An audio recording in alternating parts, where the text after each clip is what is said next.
Picture this: Egypt, 51 BC. A young queen ascends to the throne, her name, Cleopatra. Egypt was a kingdom on the decline, its glory days of pyramids and pharaohs a distant memory. It was a time of political instability, a puppet state under the mighty Roman Empire. Cleopatra's father, Ptolemy IV, had passed away, leaving the throne to his children. Cleopatra and her brother were thrust into this boiling pot of power and control. She was young, barely out of her teens, and a woman in a world dominated by men. The odds were stacked against her, yet she wore the mantle of queenship with a grace and determination that belied her years.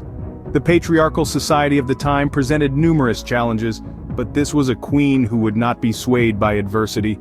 Cleopatra, a mere teenager, was thrust into power, navigating the turbulent waters of Egyptian politics.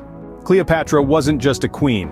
She was a master of alliances, using relationships to secure her power. Two of the most notable relationships in her life were with Julius Caesar and Mark Antony, both influential Romans. These weren't mere love affairs. They were strategic moves, chess pieces in her grand plan to maintain her power and restore Egypt to its former glory.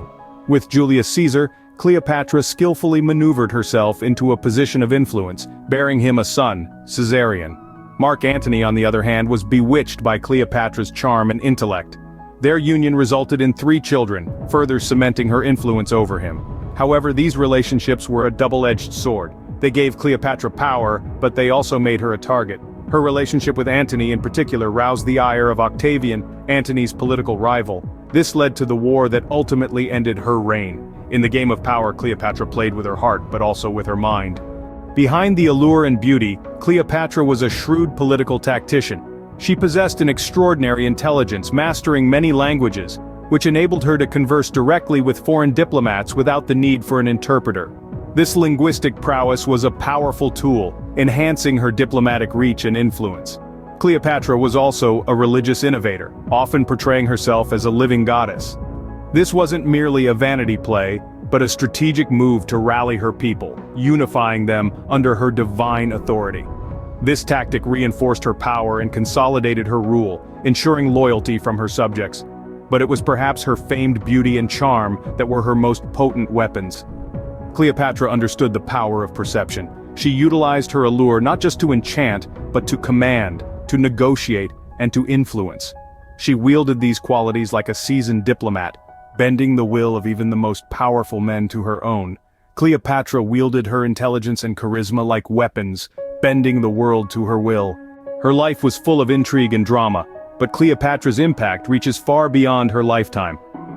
Cleopatra's origins and actions were not just her own, they were the catalysts that shaped the course of history. Born into a world of power and conflict, she navigated the treacherous waters of politics with a cunning that still captivates us today. Now, let's take a moment to consider her relationships with 2 of the most powerful men of her time, Julius Caesar and Mark Antony. These alliances were not mere romantic dalliances. They were strategic moves that altered the power dynamics of the time, shifting the balance between Rome and Egypt. But Cleopatra's legacy extends beyond the realm of politics. In popular culture, she is a timeless icon of beauty and power, her name synonymous with unyielding strength and irresistible charm. Cleopatra, the last queen of Egypt, was more than a figurehead. She was a force that shook the world, and her echoes still ripple through history.